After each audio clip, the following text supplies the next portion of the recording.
বিসমিল্লাহির রহমানির রহিম। আমি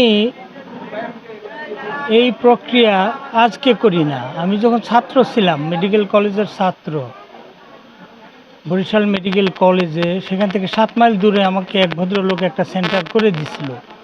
আমি সেখানে প্রতি শুক্রবার আমার বন্ধের দিন সেখানে গিয়ে এই ফ্রি মেডিকেল ক্যাম্প করতাম।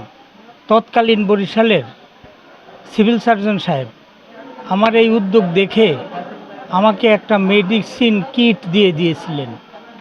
যেই বাক্সটার দৈর্ঘ্য ছিল 6 ফুট, আমাকে ভ্যান দিয়ে নিয়ে যেতে হইতো। ওর ভিতরে এমন কোনো জিনিস ছিল না, এমন কোনো ওষুধ ছিল না ওর ভিতর থাকতো না। আমি এই কাজ আমি ছাত্র অবস্থায় থেকেই করি। আর আমি ডাক্তার হিসাবে আমি তো আমার নিজের প্রফেশন করি, সাথে জনস্বার্থে আমি এই কাজ করে আসছি। এইটা বোরহানউদ্দিন, ভোলাস্ত বোরহানউদ্দিন থানা আমার জন্মস্থান। আমি এখানকার মানুষের জন্য প্রতিনিয়ত আমার প্রচেষ্টা চালিয়ে যাচ্ছি। এর আগেও আমি মেডিকেল ক্যাম্প, তার অনেক আগে থেকেই আমরা এই বোরহানউদ্দিনে একাধিকবার আমরা চক্ষু শিবির করেছি। শতে রুগীর আমরা চক্ষুর অপারেশন করেছি। 19টা চক্ষু শিবির আমরা করেছি।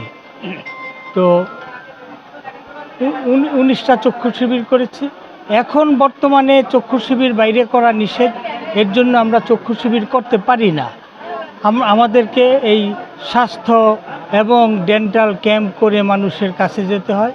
আপনারা দেখলেন তো যে কত প্রবলেম মানুষের, কত সমস্যা। তারা সময় মতো চিকিৎসা পায় না, তারা গিয়ে চিকিৎসা নেওয়ার সুযোগ পায় না। তাদের চিকিৎসার ব্যবস্থা আমাদেরকে তাদের একেবারে ঘরের মধ্যে নিয়ে আসতে হচ্ছে। আমি মনে করি যে আমাদের সরকার বাহাদুরদের আরও অনেক কিছু করার আছে এই জনগোষ্ঠীর জন্য। উপজেলা স্বাস্থ্যকেন্দ্রে গিয়েছিলাম, ওটার করুণ অবস্থা দেখে আমি সত্যি মর্মাহত হয়েছি যে এত করুণ অবস্থা একটা সরকারি প্রতিষ্ঠানের হইতে পারে, যেখানে প্রায় 40 জন ডাক্তার থাকার কথা, মাত্র 4 জন ডাক্তার দিয়ে ওই প্রতিষ্ঠান চলতেছে। এই আন্দোলন তো করছি, এটা এক ধরনের আন্দোলন, সামাজিক আন্দোলন। মানুষের মাঝে স্বাস্থ্যসেবা পৌঁছে দেওয়া, মানুষকে স্বাস্থ্য সচেতন করা। আজকে আপনারা জানেন যে আমাদের সাথে আমাদের এই ডেন্টাল ক্যাম্পও আছে। আমরা শুধু ঔষধ দিচ্ছি না, আমরা এই যে শিশুরা স্কুলে পড়াশোনা করে তারা যাতে রেগুলার দাঁত মাজে, তাদের জন্য এই দাঁত মাজার সরঞ্জামাদিও আমরা নিয়ে আসছি।